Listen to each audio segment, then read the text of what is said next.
Hello, Scorpio, Sun, Moon, Rising, and Venus signs. Kamusta kayo? Sana po ay nasa mabuti kayong kalagayan.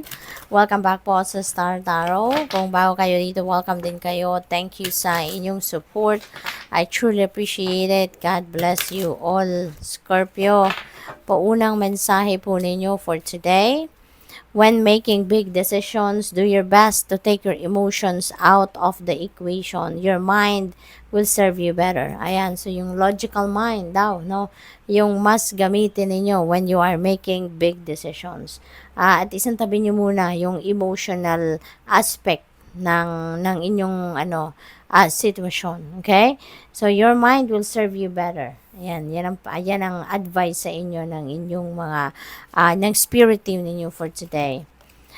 Be aware of your thoughts, be aware of your behavior, attitudes, and habits in your life.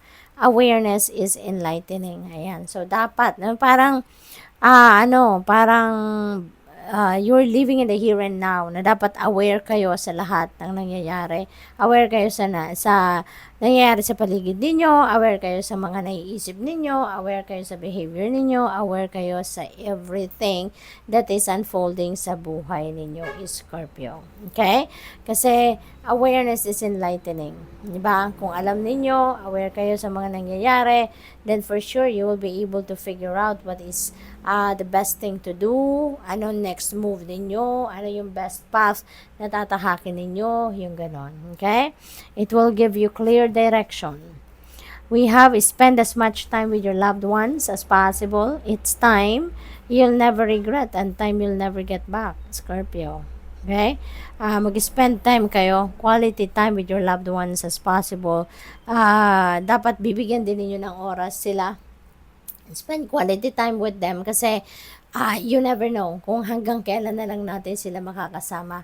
We never know kung kailan tayo muli magkakaroon ng pagkakataon para makausap sila, makasama sila. Kaya habang nandiyan sila, let's make an effort na we can spend quality time with them, no? Ay paramdam na natin yung pagmamahal sa kanila lagi habang may pagkakataon tayo. Sabihin na natin kung ano yung mga gusto nating sabihin sa kanila. Yung ganon, ano? Kasi mahirap, no? Magsisisi kapag wala na sila, kapag hindi na natin nakakasama sila, tsaka tayo magsisisi. Tsaka tayo magsasabi na sana, no? Sana ginawa ko to. Sana nag-spend time ako sa kanila. Sana inalagaan ko sila. Sana sinuportahan ko sila, yung mga ganun. So, kaya kung anong pwede natin gawin sa ngayon, no, gawin na natin yan para sa kanila. Because life is very unpredictable, no? Hindi natin alam ang mangyayari mamaya, bukas. Kaya kung anong pwede natin gawin sa ngayon, gawin na natin. Kung anong pwede natin sabihin sa ngayon, kung anong gusto natin sabihin, sabihin na natin sa ngayon. Okay? When one door closes, God opens another, leading to a better and brighter future. Ayan. So, talaga, di ba? Pag may nagsasara, merong magbubukas. No? Kapag merong tatapusin, merong magsisimula. Ganun talaga. So, ngayon, paalala ito sa inyo. No? Na it doesn't necessarily mean na kapag merong nagsarang pinto, that's it. Tapos na ang lahat. Hindi. Diba? Kapag may ending, may beginning. No, yun ang reminder sa inyo. Kaya kung merong mga merong mga natapos na chapter sa buhay ninyo, it doesn't mean that is the end of it. No, hindi. Meron pang mas magandang dadating sa inyo. Meron pang mas maganda at mas positibo ang epekto na dadating sa inyo, no, ng mga sitwasyon. Okay? Kaya wag kayong paghihinayan ng loob. If something closes, no, if one door closes sa buhay ninyo, definitely there is another door that is opening up for you na yun ang best or better para sa iyo. We have when people isolate themselves, don't give up on them. Always reach out and offer kindness. Kasi we never know kung anong pinagdadaanan nila. We don't know kung ano yung kailangan nila. We don't know kung ano yung sitwasyon nila. Bakit nila ina-isolate ang sarili nila. So, as much as possible, huwag natin silang sukuan. May mga taong yung parang, hindi na, wag na. Yung laging nagre-refuse. Because hindi rin nila, wala sila sa tamang wisyo or wala sila sa tamang pag-iisip. Kasi maybe meron silang pinagdadaan ng mabigat, meron silang pinagdadaan ng mahirap para sa kanila. Kaya ang focus nila nandoon at hindi sila na nakakapag-isip ng straight, kumbaga. Kaya wag nating sukuan, no, yung mga ganong klaseng tao. Bagkus kausapin natin na maayos, hindi ba? Let's not give up on them.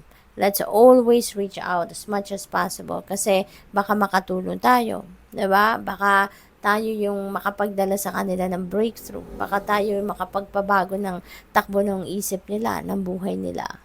So what else? We have our lives have seasons. One day you will look back on this time and realize it happened in order for you to grow. That's very true. 'Di ba? Merong mga nangyayari sa ngayon, no? Na maaaring pinagsisisihan natin, maaaring ikinalulungkot natin, 'di ba? But let's always remember that everything happens for a reason. Everything has a purpose. Kaya kung ano man ang nangyayari sa atin sa ngayon, let's just embrace it. Let's do whatever we can do to better our situation. You know, at saka one day, no, you will realize na, kaya pala nangyari yun. Kaya pala dumating sa buhay ko ang ganong sitwasyon. Kasi, for me to be able to reach to this point, no, na nandito ako sa sitwasyon ko sa ngayon. Yung ganon. We have let go and let God had a plan for you all along. Okay? Kaya tigilan na natin yung pagkokontrol sa mga outcome, no, ng mga ginagawa natin. Let's not control anymore. Let's not resist kung ano man ang mga nangyayari, pagbabago sa sitwasyon natin. But instead, no, let's just embrace what is happening. Let's just embrace what is unfolding. No, surrender. Surrender to God. Surrender to the natural ebb and flow of life. Kaya nga sabi dito, let go and let God. Allow God, no, na siya na ang bahala. I-offer na lang natin ang lahat, no? Kasi the more na mag-worry tayo, the more na mag-a-attract tayo na mas marami pang bagay na ikaka-worry natin, hindi ba? The more na kinokontrol natin ang mga sitwasyon, the more na mas lalong lalayo yan or lalong magiging komplikado or lalong mas magiging mahirap. Okay? So, let's see. We have sometimes you may think God isn't listening because He didn't answer your prayer. Later, you may be thanking God for that unanswered prayer. Kasi, di ba, parang siguro ang iba sa inyo, parang feeling ninyo, dinideny kayo ng universe, no? Sa mga gusto ninyo, hindi binibigay sa inyo kasi hindi yun para sa iyo. Di ba? Hindi yun para sa iyo sa ngayon or hindi yun para sa iyo at all, no? Kaya, wag tayong magtampo, no? Wag tayong magtampo if God is not giving us, no, kung ano man ang mga dasal natin, because God has a valid reason for that.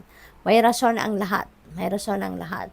Maaring isa sa mga rason na yan, it's because the divine universe is preparing something better for you.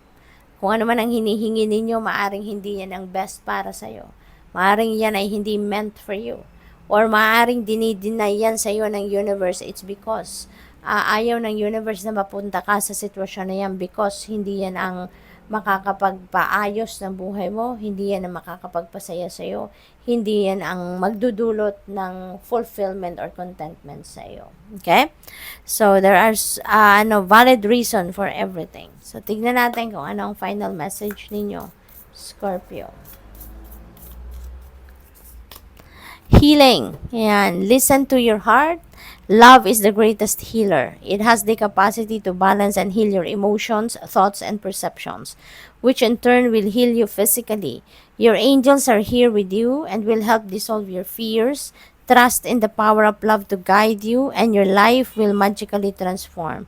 This card is confirmation that healing is occurring right now. So, napakaganda. Whether it is emotional turmoil, or physical ailment, regardless of kung ano man ang sitwasyon mo na hindi masyadong maganda, no? Ang inyong reaction or ang inyong pakiramdam, rest assured that healing is occurring right now. Okay? So, good luck. Thank you for watching. Love and light. Namaste.